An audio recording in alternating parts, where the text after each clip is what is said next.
All right, welcome to Coach's Corner from Coach's Leadership or from CoachScottFarley.com.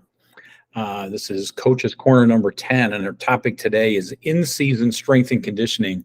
I think that's really been a critical piece to my career, and if you look at any great athletic team or athletic program, strength and conditioning is really a cornerstone of that success. And I think in-season training is really kind of controversial, and it amazes me in 2023 that it's still controversial. You still have coaches and you still have parents and you still have kids that are clinging to kind of this archaic philosophy that we can't lift during the season, or we can't lift on game days or the day before games. And it's just amazing to me. But the reality is that in-season training is a must when it's combined with out of season training. Now, I wouldn't start training cold turkey during the season necessarily, unless it's just the only way you can get it done. But it's really obviously you need to be training year round to get the maximum benefit from any kind of strength and conditioning program. But so in season is a critical piece of that. Now the question becomes, how are you going to do it? How is that in-season program going to get implemented? When are you going to do it? How often are you going to do it? How much are you going to do? And really, what's your purpose? And the purpose in a high school setting, I think, is a little different than it is in a college setting or a professional setting. In high school, you've got a lot of kids who are multi-sport athletes, and you really can't take the philosophy, in my opinion, that in-season training is strictly maintenance, that we're just trying to maintain the strength level that we developed over the summer or in the off-season program. Because the reality is, you get a kid that's a 2 or 3 sport athlete, when's their off season? Right? I mean, especially the 3-sport kid, they're a whole 9-month school year. They're in season, and then in the summertime, they're doing summer programs, playing summer basketball and summer baseball and 7-on-7 or summer volleyball or whatever, running AAU track or whatever. So there is no off season for those kids. So you've still got to be with the mentality that you're going to build muscle. But the number one purpose of any strength and conditioning program is injury prevention, right? To make you less likely to become injured, to be more injury resistant, and then when you do become injured, that you recover quickly, more quickly, because you are better strength trained. So how are you going to get that done? And there's a lot of different ways to do it. I think the best way, the most efficient way, is to have strength and conditioning classes during the school day that kids take as part of their regular class schedule.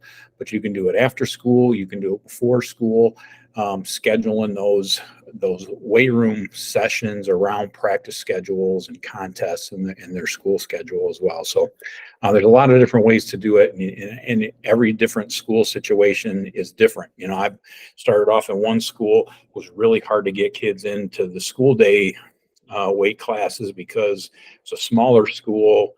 And if a kid was involved in the music program at all, we had a lot of kids in band and a lot of kids in the vocal music program. It was really hard with the elective schedule that we had to get them in the weight training classes. And so we started a 0-hour program that just completely blew up and had many, many kids in it.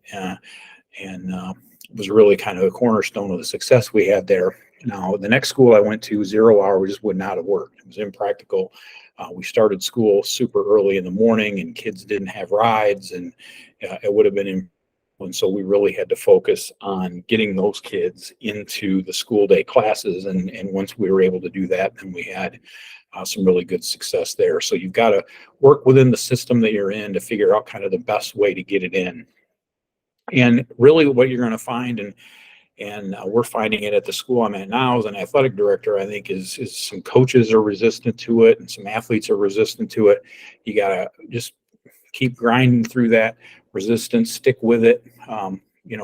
Hopefully you've got the support of your administration to keep doing it, but build that culture. And over the course of time, you'll build that culture of strength training in your school, and that in-season program will be really successful. And like I said before, in-season training is absolutely critical at the high school level with multi-sport athletes so they can continue to have growth.